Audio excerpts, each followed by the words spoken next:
Assalamualaikum warahmatullahi wabarakatuh.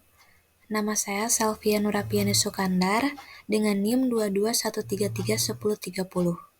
Di video kali ini saya akan menjelaskan mengenai tugas praktikum dari mata kuliah Pengolahan Sinyal Komunikasi Digital Modul 3 Karakteristik Sinyal Sinus.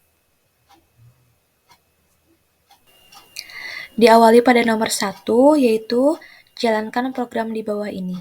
Baik, saya akan menjalankan program di bawah ini. Pertama, memasukkan close all, lalu clear all, lalu F, S sama dengan FW sama dengan 500, amplitudonya sama dengan 2, NZ sama dengan 2 juga, dur sama dengan NSEC dikali FS,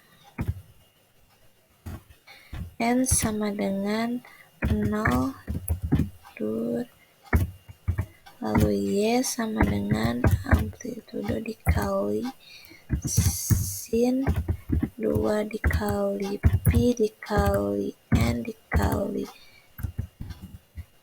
FW per FS. Lalu kita masukkan figur plot Y 1:250. Baik, saya sudah memasukkan ulang kode program ini. Selanjutnya kita akan merun untuk mengetahui hasilnya. Berikut hasilnya.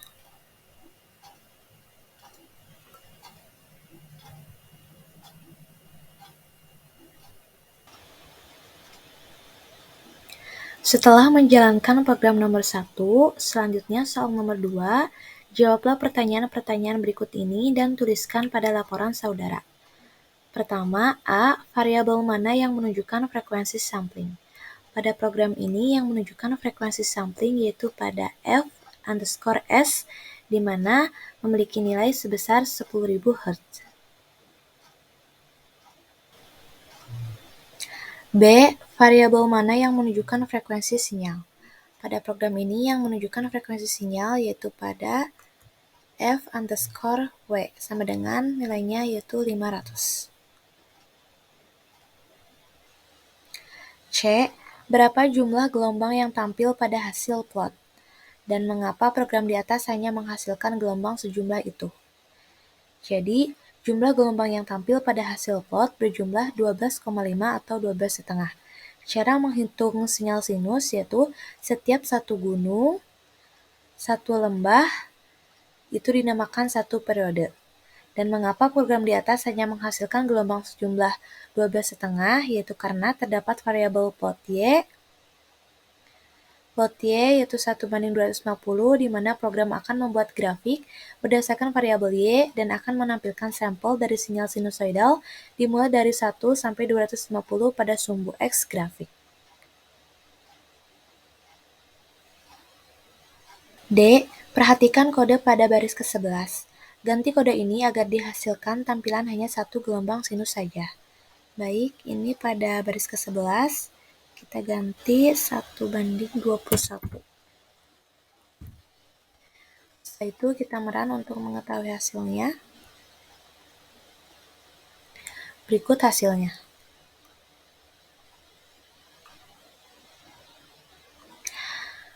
Mengapa hasil dari kode program tersebut hanya menampilkan satu gelombang sinusoidal saja, yaitu karena sinyal sinusoidal dengan frekuensi 500 Hz yang disampling pada 10 kHz, satu periode gelombang sinusoidal, satu gelombang akan memiliki 20 sampel. Selain itu, melihat dari variabel ini, plot Y 1:21, gelombang sinyal sinusoidal sampel yang akan ditampilkan dari 1 sampai 21 pada sumbu X. Dengan demikian, memplot hanya 21 sampel, berarti satu periode gelombang sinusoidal. Satu periode yaitu satu gunung, satu lembah.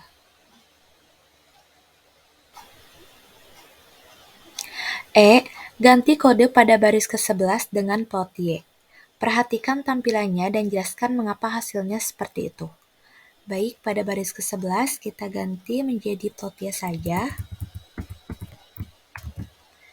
Lalu meran untuk mengetahui hasilnya.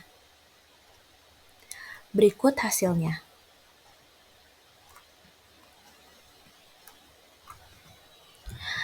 Mengapa hasil tampilan dari kode program di atas hasilnya seperti ini? Yaitu karena terdapat salah satu variabel plot Y, kegunaannya untuk memplot seluruh sinyal yang telah dihasilkan tanpa membatasi jumlah sampel yang akan diplot.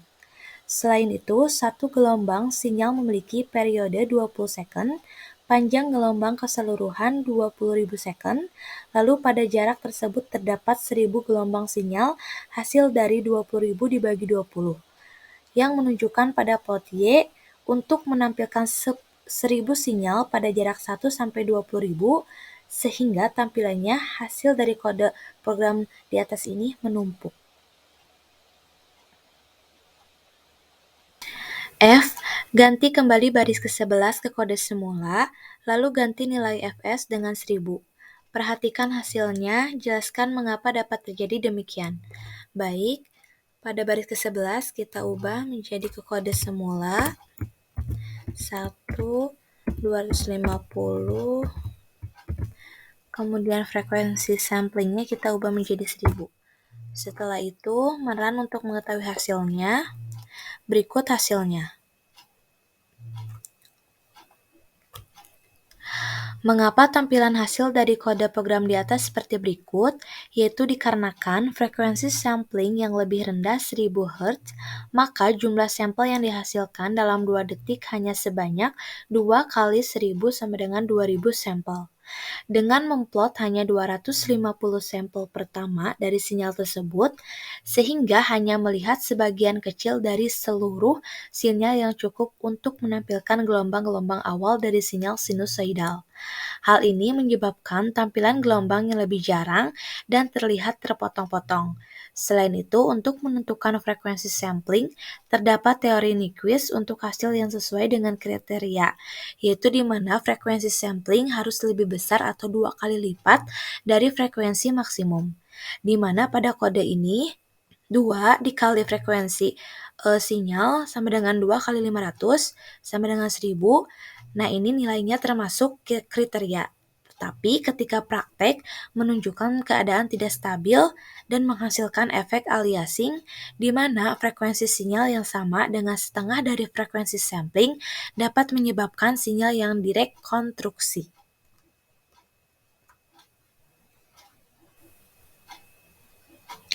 Berdasarkan hasil percobaan dari analisa soal di atas, didapatkan kesimpulan bahwa 1.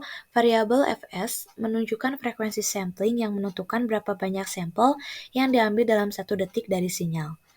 2.